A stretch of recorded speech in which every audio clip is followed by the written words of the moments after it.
You're always on my mind. Assalamualaikum warahmatullahi wabarakatuh. In the name of Allah, most beneficent, ever merciful. Good morning, everyone. Terima kasih banyak atas kehadiran rekan-rekan. Ada pertanyaan yang muncul beberapa waktu yang lalu mengenai tips dalam building trust. Ya, jadi tips untuk membangun kepercayaan dalam ilmu manajemen. Baiklah, saya akan menjawab sekarang. Tentu saja, tips ini selain merupakan pengalaman dari langkah-langkah yang selama ini dijalani dalam berkarya, juga tak lepas dari berbagai bahan bacaan atau penggalian lebih dalam. Ketika membaca literasi atau scientific paper, di antaranya adalah dalam penelitian sebelumnya Kim M.S. et al. 2007 mengenai Management of Trust. Kemudian juga dari Della Roques 2003 mengenai the digitization of word of mouth. Jadi dalam hal trust itu ada promise and challenges, baik dalam onsite maupun online, dan ada mekanisme serta pengembangan model dalam membangun kepercayaan. Kemudian ada lagi penelitian sebelumnya oleh Nicholson et al. 2001, tentu saja juga terkait dengan interpersonal skill. Juga Wang et al. 2013, 2013, The Role of Perceived Interactivity in Virtual Communities. Jadi Heng juga membahas tentang building trust dan juga untuk meningkatkan hal tersebut. Kemudian juga dari Cheng M et al. Sama, tahun 2013 juga. Serta berbagai sumber lainnya mengenai building trust. Baiklah rekan-rekan mahasiswa, bisa menjadi new insights buat kita semua. Tips saya yang pertama dalam building trust ini yaitu membangun kepercayaan sebagai implementasi dari pemahaman kita terhadap ilmu manajemen, yaitu bahwa yang pertama adalah transparansi setiap pengambilan keputusan. Ya, transparansi in decision making. Jadi ada penjelasan, selalu ada reason, ada alasan di balik setiap keputusan. Apalagi kita sebagai manajer, agar tim memahami tujuan organisasi. Atau ketika kita menjadi pemimpin dalam satu proyek.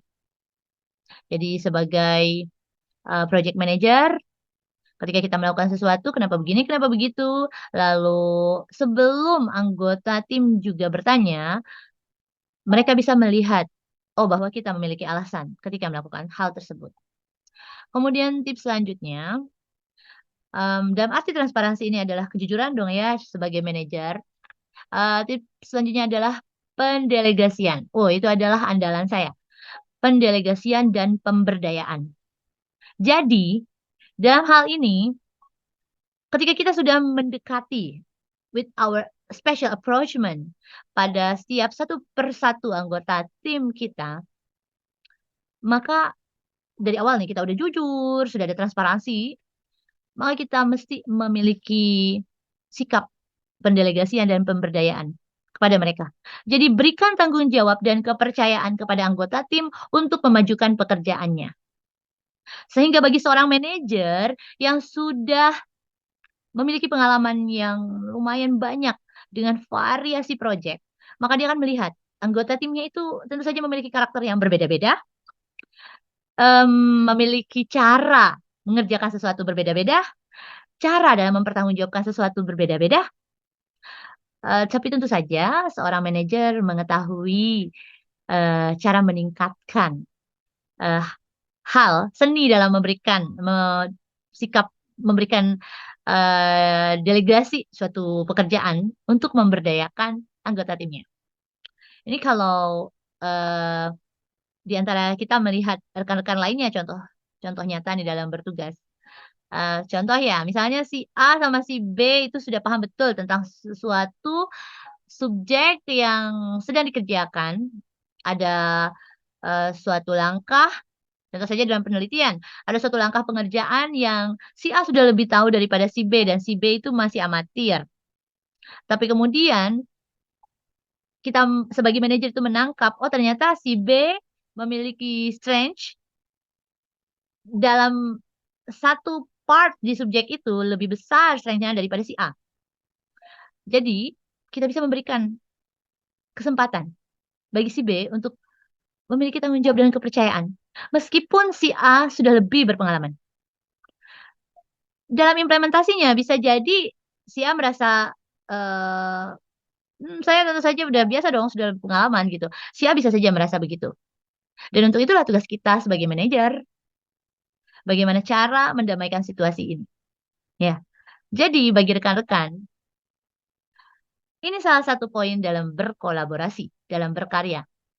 Jika kita memiliki suatu kelebihan, tidak perlu semua orang tahu itu kelebihan kita. Kita mengerjakan sesuatu part, mungkin hanya small part saja, dan orang lain A, B, C, D, sampai Z melakukan hal lainnya, walaupun kita juga bisa, dan mungkin kita sudah lebih ahli dari mereka. Tapi biarkan, berikan tanggung jawab dan kepercayaan juga kepada A, B, C, D, E, F, sampai Z itu. Karena kita dulu sudah pernah menjadi amatir, dan tidak mudah untuk mendapatkan tanggung jawab dan kepercayaan. Kalau manajernya tidak memberikan kesempatan. Ya, jadi implementasinya tentu saja lebih berat daripada hanya teori. Kemudian tips yang selanjutnya adalah umpan balik. Setelah ada pendelegasian dan pemberdayaan, kita berikan feedback secara rutin. Feedback tentu saja secara positif, dan apabila hal-hal yang konstruktif, hendaknya kita mengetahui etika penyampaiannya untuk menciptakan lingkungan kerja yang mendukung. Kemudian yang keempat tipsnya adalah teladan. Tentu saja, sebagai manajer kita memiliki komitmen dan integritas. Dan hal ini menjadi contoh bagi tim member semuanya. Kemudian tips selanjutnya adalah kebijakan untuk open the doors. Untuk selalu membuka, pintunya terbuka, mendorong tim untuk berkomunikasi. Ada yang si A, si B itu memiliki typical karakteristik yang sedemikian, si C, si D berbeda lagi yang sedemikian. Tapi kita mendorong tim untuk selalu berkomunikasi dan menyampaikan pendapat meskipun berbeda, menyampaikan hal apapun yang menjadi kekhawatiran, terbuka semuanya, jangan ada yang disembunyikan. Nah, kalau kata rekan saya, jangan ada dusta di antara kita. Sehingga kita menciptakan situasi lingkungan kerja yang sangat kondusif dan menyenangkan. Sehingga kita tidak kerja keras, tapi kerja cerdas. Yang saya sebut happy working, happy learning. Jadi kita kerja dengan berbahagia. Yang selanjutnya tipsnya adalah pengembangan profesional. Jadi kita mendukung pengembangan karir anggota tim dengan pelatihan atau kesempatan belajar. Jadi belum tentu seorang manajer itu tahu pasti assessment untuk anggota timnya. Bisa jadi kita memberikan wawancara mendalam dulu kepada anggota tim, dan kemudian ada hal-hal tertentu yang dia baru bisa sampaikan. Oh, saya ini ingin training ini, Miss. Saya ini ingin training ini, Sir. Saya ini sebenarnya tahu passion saya di sini. Dan itu diperlukan implementasi pengembangan profesional. Dan tentu saja seorang manajer didukung berkolaborasi bersama manajer dari departemen yang lainnya. Tentu saja kemajuan anggota tim kita akan membawa dampak positif untuk kemajuan lingkungan kerja, untuk kemajuan kesejahteraan bersama, dan tentu untuk kemajuan organisasi. Kemudian tips selanjutnya sebagai manajer, kita harus mengakui kesalahan. Sebagai pemimpin dimanapun berada, kalau ada salah, kita akui saja kesalahan. Dan percayalah, kita mengatakan minta maaf, permintaan maaf. Meskipun kepada bawahan, kepada anggota tim yang amatiran, itu adalah lebih mulia daripada kita pura-pura tidak tahu itu kesalahan kita. Tunjukkan kesiapan diri kita sebagai penerimaan terhadap diri kita sebagai manusia biasa yang tidak luput dari kesalahan. Dan kita siap untuk belajar darinya. Karena kesalahan itulah kita jadi tahu untuk mengembangkan diri lebih baik lagi. Kalau tidak mengakui kesalahan, selanjutnya seterusnya, salah terus. Dan itu akan lebih susah untuk diubah. Kemudian tips selanjutnya adalah kita prioritaskan kesejahteraan tim. Because we are teamwork, jadi kita harus menunjukkan timbang rasa, adanya kepedulian terhadap kesejahteraan anggota tim. Jangan buru-buru menjudge ketika salah satu anggota tim tidak mengerjakan tugas dengan sesuai ekspektasi kita. Kalau ternyata, oh dia baru saja sakit, oh dia baru saja kehilangan anggota keluarga, oh dia baru saja memiliki permasalahan yang sangat rumit dan lain sebagainya. Sehingga tentu saja ilmu manajemen tidak bisa berdiri sendiri, ditopang dengan beragam ilmu lainnya. Ilmu komunikasi, bagaimana juga ilmu psikologi, dan segala hal yang keseharian kita implementasikan dari spiritual intelligence kita, emotional intelligence kita, tentu saja semuanya terintegrasi agar implementasinya dalam building trust itu tercapai secara optimal. Jadi apabila kita peduli pada diri sendiri, biasanya tidak akan tumpang tindih, tapi terlihat seorang manajer mana yang hanya peduli pada apa yang menjadi acuan goalnya pada jabatannya. Itu akan berbeda dengan seorang manajer yang memiliki kepedulian yang tinggi terhadap kesejahteraan anggota timnya. Dan itu terlihat jelas dalam implementasinya di dunia kerja maupun di luar, dalam kehidupan keseharian seorang manajer. Kemudian tips selanjutnya adalah selalu usahakan terapkan keadilan. Membahas tentang keadilan. Pastikanlah kebijakan dan penghargaan yang diberikan secara adil kepada semua anggota. Jadi apabila salah satu anggota tim kita uji, wow, kamu harus melakukan bagian langkah yang ini. Karena memang kamu belum pernah melakukannya. Maka beri juga kesempatan yang sama kepada anggota tim lain, B, C, D, pada suatu sesi berikutnya. Jangan dia lagi, dia lagi, dia lagi. Kemudian apabila salah satu, contohnya si C melakukan suatu pekerjaan yang sudah selesai, sukses. Ketika kita memberikan pujian, oh awesome. Maka jangan sampai ketika D menyelesaikan sesuatu, kita cuma bilang, Kalau seseorang dari anggota tim kita beri applause, kita katakan awesome, maka yang lainnya, kita juga beri applause, kita katakan awesome, excellent. Jadi mereka memiliki perasaan yang sama. Bahwa manajernya memberikan appreciation kepada anggota tim. Kemudian langkah selanjutnya sebagai tips adalah pengaturan tujuan bersama. Selalu kita libatkan tim dalam menetapkan tujuan. Tujuan jangka panjang atau jangka pendek, yang jelas tujuan itu smart. Ya, tips smart. Masih ingat tips smart? Jadi terutama yang terakhir itu ada target time dan terukur. Jadi ketika kita sudah melibatkan tim dalam menetapkan tujuan, artinya mereka semua anggota tim itu memang merasa dihargai, merasa perlu dalam proyek ini, dan membuat komitmen.